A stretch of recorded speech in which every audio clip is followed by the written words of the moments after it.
The sun breathes in an 11-year cycle, and on its exhale, it hurls flares and coronal mass ejections, vast bubbles of magnetized plasma across the solar system. Most miss, some don't. When one arrives and the interplanetary magnetic field turns south, opposite Earth's near the day side, magnetic reconnection snaps open the magnetopause like a door on a windy day. Energy pours in, races down field lines, and lights auroras. Beauty is the surface. Underneath, currents roar. Those currents set the rules for what fails first. In the ionosphere, conductivity jumps and radio waves refract differently. HF bands go patchy or black, and systems that depend on them, polar aviation, oceanic traffic control, some military links, shift frequencies or fall back to satellites. In the magnetosphere, the radiation belts inflate. Electrons surge inward. Protons flood usual safe lanes, and low Earth orbit turns grainier for any instrument that hates charged particles. That's normal hazard under a steady shield. Now add texture, a weak field corridor drifting over the South Atlantic, and the same solar punch couples harder and deeper. Grids feel it through the ground. Changing magnetic fields induce electric fields. Long conductors, power lines, pipelines, undersea cables pick up quasi-DC currents called geomagnetically induced currents. Transformers don't like DC. It drives their cores toward saturation, distorting the AC waveform, generating heat, and confusing protective relays. In March 1989, a storm saturated a key transformer in Quebec. A cascade tripped the province off in under 2 minutes. The fix since then hasn't been hope. It's planning real-time JIC monitors on transformer neutrals, series capacitors to block DC on long lines, procedures that reduce long-haul transfers when an alert comes in, and spares programs because some hardware, once cooked, takes months to replace. Satellites live inside the punch. During a storm, teams raise charging thresholds, widen South Atlantic masks, drop high-voltage biases, and accept lost data to save detectors. Deep dielectric charging, the slow burial of energetic electrons in insulation, becomes the silent threat. Hours later, a discharge can flip a bit or freeze a board. Error-correcting memory and configuration scrubbing catch a lot. Not all. Mission logs after Halloween 2003 read like a storm diary. Safe modes, resets, phase returns to service. The modern difference is foresight. Coronagraphs spot halo CMEs. Models predict arrival times, with uncertainty that depends on the CME's magnetic orientation. And ops timelines shift before the shock hits. Navigation feels the storm in the sky itself. Ionospheric irregularities mess with GPS signals, adding delay and scintillation. A survey crew in Argentina pauses centimeter-level work because the vertical ionospheric delay estimate went wild. An airline dispatcher slides a polar route south because HF is unreliable, and dose advisories nudge planning. A receiver tracking multiple constellations, GPS, Galileo, BDU, rides out the patch because diversity buys margin, and because aviation procedures train crisp fallbacks to inertial and radio navigation when integrity flags pop. A timing network feeding phaser measurement units trusts its local oven-controlled crystal for an hour because someone funded fiber-delivered time as a backup to satellites. None of that is dramatic. It's the stitched redundancy that makes storms survivable. Weak field corridors shrink headroom. Over the South Atlantic, the same event drives larger ionospheric currents and lifts particle fluxes at lower altitudes. A telescope that would have risked an exposure in last cycle's maps splits it now. A CubeSat that would have squeaked through resets twice instead dies young from flash memory wear. Operators don't need philosophy to explain it. Their tables tell them the rates. They adjust. There's a human timeline to a big day. A forecaster watches a halo sweep across a coronagraph, dials a model, and posts an alert. Arrival in 36 hours, IMF orientation uncertain. Utility control rooms call extra staff. Reduce transfers on long east-west corridors and set transformer thermal alarms tighter. Satellite ops widen masks and press send on configuration changes. Aviation weather centers issue radiation and HF advisories. Dispatchers pencil extra fuel and alternate routes. The storm arrives. Magnetometers spike. Auroras spill to unusual latitudes. A transformer neutral current rises and then flattens at a safe plateau. A satellite rides through with dull telemetry where a spike would have been. A polar flight adds an hour and lands uneventfully. The news shows red skies, the logs show boring curves. That's success. Pipelines sit in the same loop. Storm-time telluric fields bias cathodic protection systems. Operators watch pipe-to-soil potentials and tweak current to avoid underprotection that speeds corrosion or overprotection that wastes power. Undersea cables have their own sensitivities, repeaters fed by DC, and designers account for storm biases in station equipment. The theme repeats. Long conductors make good antennas. The cure is measurement and response. None of this means storms became stronger because the core breathed differently. It means access changed. A lumpy, modestly weaker field opens more doors for the same solar energy. The right response isn't panic. It's treating magnetic weather like weather. Forecast the front. Build levees where the water runs. Drill crews on the playbook. The sun will throw another punch.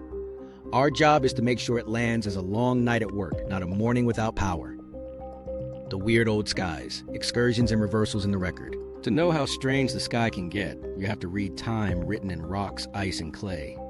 Start with Lashamps, about 41,000 years ago. The global dipole didn't vanish, but it slumped hard. Paleomagnetic records from lava flows and lake sediments show intensity falling to a small fraction of today's value, while directions wandered far from the usual north-south. In Greenland and Antarctic ice, cosmogenic isotopes, beryllium, tin, and radiocarbon, spiked at the same time, signatures of extracosmic rays punching deeper into the atmosphere under a softer shield. If you were alive then, you probably didn't know a name for it.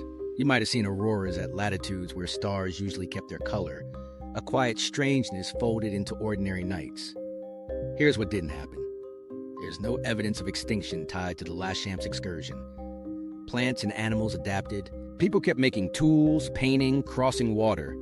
Ozone chemistry likely shifted a bit under increased particle showers, nudging ultraviolet up beneath clear skies. But the biosphere held. Excursions like Lashamp are messy middles. The field weakens, grows multipolar for centuries, then recovers its original polarity. That's the important distinction. A full reversal takes hundreds to a few thousand years and ends with the dipole rebuilt pointing the other way. An excursion wanders and comes back. Mono Lake, a few thousand years later, tells the same kind of story in miniature. Lava and sediments around the Great Basin preserved directions that swung dramatically, then settled without flipping. An excursion, not a reversal. Across many sites, you see a pattern. Intensity plunges, directions meander, isotope production climbs, and then the field rallies. None of these episodes required a countdown. They arrived as oscillations in the deep engine expressed in the sky. Zoom out to the long record and reversals become chapters. The Brunneskron we live in is normal, polarity for the last 780,000 years. Before it lies the Matayama, mostly reversed. Farther back, polarity flips stack through Earth history irregularly. The geologic reversal record shows variable spacing, with supercrons and tighter clusters. The spacing isn't clockwork. Sometimes millions of years separate flips. Sometimes the cadence tightens. Paleomagnetists built this timeline by sampling lava sequences that cooled through their Curie points, locking in the field's direction, and by reading magnetic grains aligned in sediments layer by layer. The method isn't romantic, it's careful. Orientation marks, stepwise heating, demagnetization to peel off overprints, independent dating to fix time. The result is a map of the field's moods. Now pull the camera to the South Atlantic sector. Archaeomagnetism, the field recorded in fired clays and hearths, across southern Africa, shows century-scale dips in intensity 2 to 3 millennia ago. Offshore sediments echo the softness. Those localized lows fit the idea we traced earlier. This region is a repeat trouble spot. In reversal simulations that include African-style core mantle heat flux, reverse flux patches blossom here, sometimes spreading to tip the dipole, sometimes pulsing and shrinking without crossing the line. The record says both modes are natural. What do people notice? Where there's writing, there are hints. Historical chronicles farther north describe blood-red auroras appearing unusually far from the poles during strong storms. Not because the field flipped, but because access opened. In weak field eras, the same solar punch pushes farther. The practical effects land on technologies in their era. In the 19th century, telegraphs sparked and paper smoldered during the Carrington event, 1859. In hours, We prepare grids, satellites, and aircraft. Past excursions aren't prophecies. They're field guides to what living under a noisier shield feels like. The isotope spikes matter for another reason. They give global timestamps that lock paleomagnetic stories together. When beryllium-10 and radiocarbon climb in ice and tree rings, at the same time lava records intensity lows and archaeomagnetism dips in southern Africa, you've got a triangulation, weak field, higher cosmic ray access, and regional misbehavior, all synchronized. That's how confidence builds without a drill core to the outer core. There's a tempting overreach in all this, to see Lechamp as a dress rehearsal for doom. The data argues otherwise. The atmosphere remains the primary shield at the surface. Even at last level lows, sea level dose barely budges compared with medical imaging or natural background differences. The risks spike for systems stretched across space and wire. Satellites, polar aviation, long-haul grids, pipelines. Those are modern problems with modern answers. Hardening, rerouting, monitoring, redundancy. Micro-stories tie eras together. In a cave in South Africa, a hearth's clay remembers centuries of low field while people cooked and talked. Near modern Mono Lake, a basalt flow froze a wild magnetic direction while a glacier retreated upslope. In a lab, a student measures a pottery shard's magnetization step by step, the needle steady until a temperature unlocks an ancient moment. The plot joins a stack on a wall. Next to it, a core field model shows a reverse patch under Africa growing and shrinking. Someone draws a thin line between them. Not cause and effect, but resonance. So yes, skies have been stranger. The field weakens, splits into lobes, lets the sun's energy thread deeper, then finds its way back. The lesson isn't terror, it's tempo. Excursions can last long enough to matter for generations while never crossing into a flip. Cultures adapt. In our era, adaptation looks like playbooks and forecasts. Which brings us back to now, separating myths from the data and deciding what to fortify when the map isn't fixed. Myths versus reality. What's likely, what's hype. Let's strip the noise from the signal. First myth, the core reversed. Apocalypse now. Reality.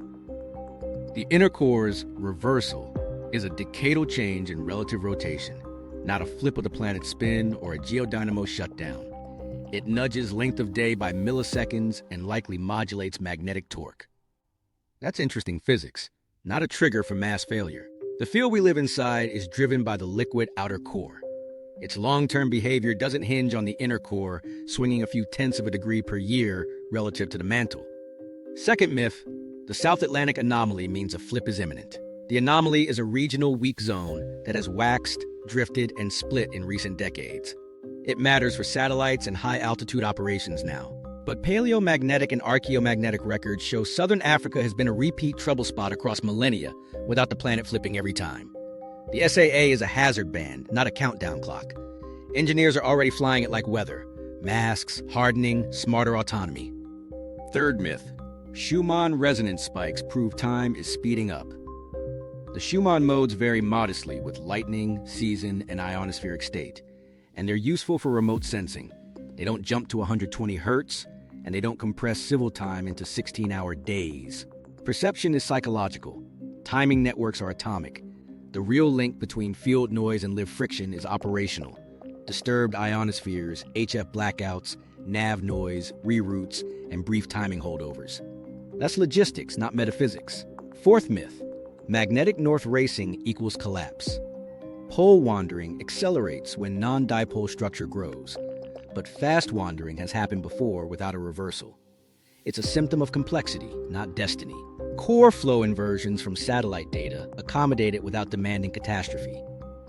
So what's likely? Three things. 1, continued modest dipole decline on century scales with regional texture rising. That keeps the SAA moving target and raises upset rates in certain orbits. 2, deeper coupling pulses, torsional oscillations, and the inner core's multi-decadal swing continue to show up as coordinated beats in secular variation and length of day. We'll see more geomagnetic jerks and timing adjustments, not doomsday. 3, storm risk concentrates where the shield is soft. Same solar punch, tighter margins over weak field corridors. That's a planning problem with established playbooks. What holds as true?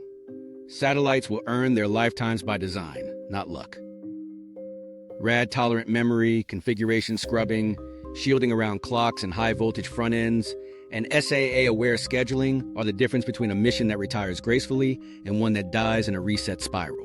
Aviation will treat space weather like turbulence, with routine dose advisories, GNSS fallbacks, and HF alternatives. Grids will keep installing GIC monitors, neutral blocking, series capacitors, bigger thermal headroom, and running drills keyed to storm alerts. Multiplying timing sources, multi-constellation, GNSS, plus fiber-delivered time and robust local oscillators, keeps phaser systems honest when the sky crackles. Where uncertainty is real, predicting core flow beyond a few decades. We can outline scenarios because swarm-class maps, observatories, and seismology constrain the present. But small changes inside the outer core amplify. That's why scientists publish ensembles and error bars. It's also why continuity in measurements matters. Without the next magnetometer constellation and more ocean bottom observatories, the movie stutters and guesswork creeps in. Separate height from stakes with a quick lens. Ask, is this claim consistent with multiple independent data streams? Does it require physics we already know? Does it scale with operational experience? Core reversal collapses, society fails all three. More instrument safe modes over the SAA, next cycle passes. Time is shrinking because Earth's heartbeat jumped fails. Polar flights will reroute more often as solar max passes. The sober meaning is less dramatic and more useful. Earth's magnetic field is a living map. It's getting lumpier in places we can name, on timescales we can work with. The sun will keep testing that map.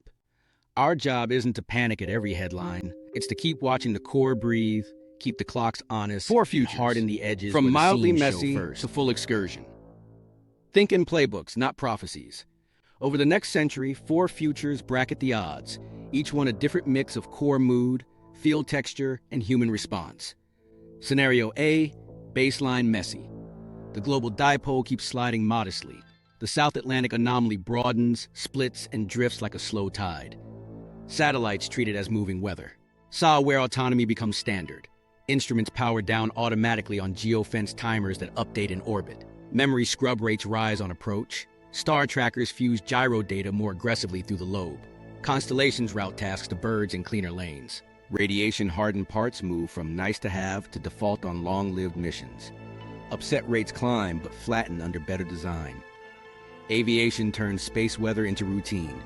Dispatch dashboards layer radiation and HF health over winds and turbulence. Polar routes flex, dose budgets track crews in real time, and GNSS procedures bake in fallbacks without drama. Grids finish installing GIC monitors on critical transformers, add series capacitors on vulnerable east-west lines, and drill against alerts. Blackout headlines don't materialize. Line items and budgets do.